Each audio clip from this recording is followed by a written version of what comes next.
Welcome back to my channel, Cherry's Entertainment Channel. Kung nagustuhan mo ang aking video, make sure to subscribe at turn on the notifications para lagi kang updated sa mga bago kong videos. Halatang matindi ang sama ng loob ni Dennis Padilla dahil naging visitor o guest lang siya sa halip na father of the bride sa kasal ng sarili niyang anak na si Claudia Barreto kahapon, April 8, 2025. Bukod sa burado na niyang post sa Instagram tungkol dito, nag-iwan din ng maanghang na komento si Dennis sa Instagram post ng isa pa niyang anak na si Julia Barreto. Sina Julia at Claudia ay mga anak ni Dennis sa dati niyang asawa na si Marjorie Barreto. Ang isa pa nilang anak ay si Leon Barreto. Ikinasal si Claudia sa kanyang longtime boyfriend na si Basti Lorenzo kahapon. Kinagabihan, habang ginaganap pa ang reception ng kasal ni na Claudia at Basti, isinapubliko ni Dennis ang kanyang himutok sa pamamagitan ng social media.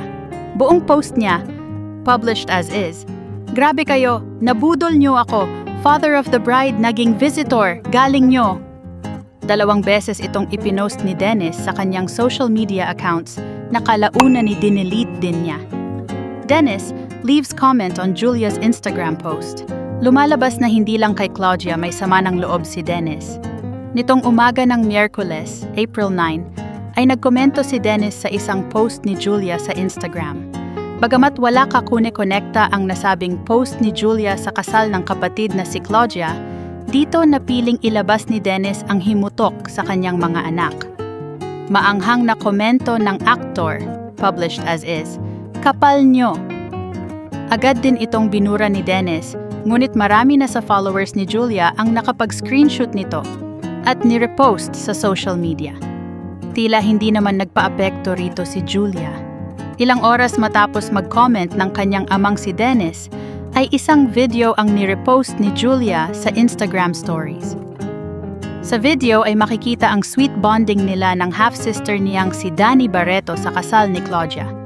Mapapakinggan sa background ng kanyang IG story ang awiting "Don't Worry, Be Happy" ng American singer na si Bobby McFerrin. Si Danny ay anak ni Marjorie sa dati nitong nakarelasyong si Kier Legaspi. Hinala ng netizens, dala ito ng labis niyang galit dahil sa nangyari sa kasal ni Claudia. Sa tingin niyo mga kabayan, tama ba ang ginawa ni Dennis Padilla? Tara pag-usapan natin. Maraming salamat sa panunood. Hanggang sa muli.